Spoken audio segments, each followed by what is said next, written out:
Now, there are reports, though, that Prince William is considering tighter royal property rules as king. What do we know about this? So he's very keen to stop any royals subletting their properties. This has been triggered by Andrew's behaviour yet again, where he's been found by one of the tax audit officers in the UK of subletting 3 properties on the Royal Lodge, which is where William plans royal property shake-up amid family tensions. Imagine you own a house. A very big, very expensive, very historically significant house. You let a family member move in rent-free as a favour. That family member then, without asking you, sublets part of that house to someone else and quietly pockets the cash. What would you do? Most people would be furious. Now imagine that house is a royal palace. The family member is Prince Andrew. The someone else is a foreign national with deeply questionable connections. And the person who is now absolutely done with the whole situation is the future King of England. Because that is not a hypothetical. That is the House of Windsor right now, and Prince William has officially had enough. Welcome back to Crown Influence, the channel where royal drama is not just entertainment. It is practically a full-time public service.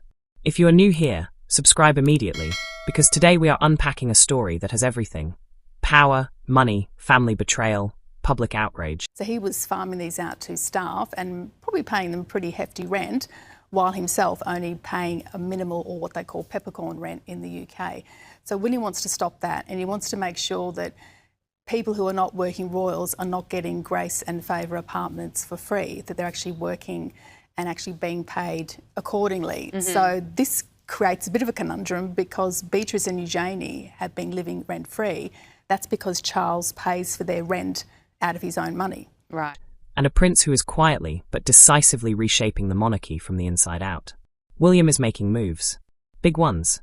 And the ripple effects are going to be felt by every single member of the royal family, including the ones who thought they were untouchable. Let us set the scene. Prince William, the Prince of Wales and future king, is reportedly planning a significant royal property shake-up. And the trigger for this policy shift is none other than his uncle, Prince Andrew, the Duke of York. Now, Andrew has been living at Royal Lodge, a stunning 30-room mansion on the Windsor estate, for years. But here is where it gets spicy.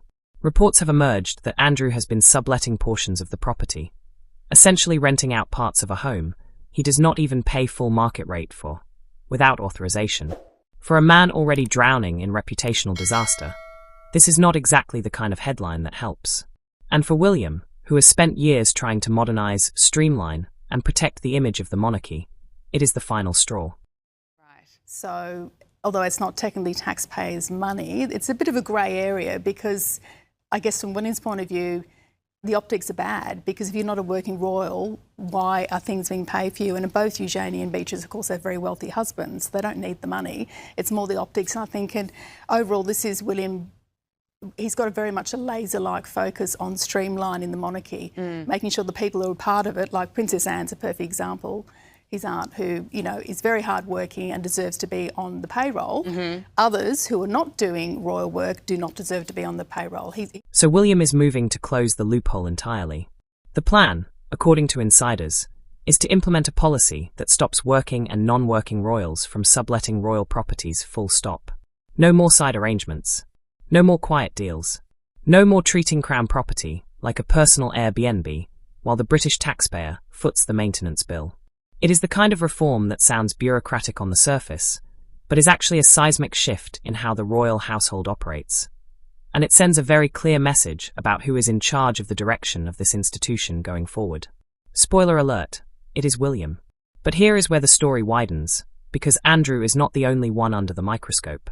The living arrangements of Princesses Beatrice and Eugenie have also come under serious public scrutiny recently, and not in a flattering way. Reports revealing that the two princesses have been enjoying rent-free or heavily subsidized living in royal properties have sparked a wave of criticism from the public and the press alike. And honestly, it is not hard to understand why. In an era where the cost of living has absolutely hammered ordinary people across the United Kingdom, the optics of royal family members living in prime real estate for free, or next to free, while producing no formal royal duties, is a public relations nightmare dressed up in very expensive wallpaper. Think of it this way. If you worked at a company, drew no salary, did no visible work, and yet somehow still got to use the corner office, the company car, and the expense account, how long do you think that would fly? In the real world, approximately 5 minutes. In the royal world, it has been going on for years. And William, who understands better than almost anyone that the monarchy's survival depends entirely on public goodwill, knows that every story like this is another withdrawal from a bank account of trust that is not infinitely deep. He's very astute, I think, in that way. And the fact that he's already making rumblings about this and he's not even king makes me think what's coming down the line for a lot of the people in the royal family who perhaps have been used to a luxurious lifestyle and they'll no longer have it. It'll be very interesting to see and to watch this. The transparency question is the one that really stings. The British monarchy has always operated with a certain degree of opacity. It is practically part of the brand. But in the social media age, where information travels at the speed of outrage and the public appetite for accountability has never been higher, that opacity is becoming increasingly untenable. William gets this, which is exactly why this property reform is not just about Andrew or Beatrice or Eugenie. It is about drawing a very clear line in the sand about what the modern monarchy looks like and who gets to benefit from it. And then, because of course, there is Harry. Because there is always Harry. Reports continue to circulate that the Duke of Sussex remains eager to return to the United Kingdom, to bring Meghan Markle and their children back to British soil, and to find some version of reconciliation with his family. It is a narrative that tugs at the heartstrings, and in a vacuum, it might even be straightforward. But here is the reality. There are currently no plans for Harry to see William. None. Not a coffee. Not a phone call. Not a politely worded letter slipped under a palace door. The brothers remain estranged, and while the property drama unfolds and the royal institution reshapes itself around William's vision, Harry is watching from California with absolutely no seat at the table. That is the part of this story that cuts deepest. William is actively building something, reforming, modernizing, consolidating.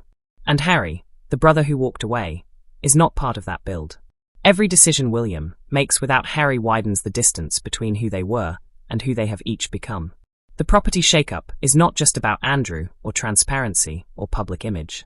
It is a statement of intent from a man who is already, quietly and methodically, governing like a king.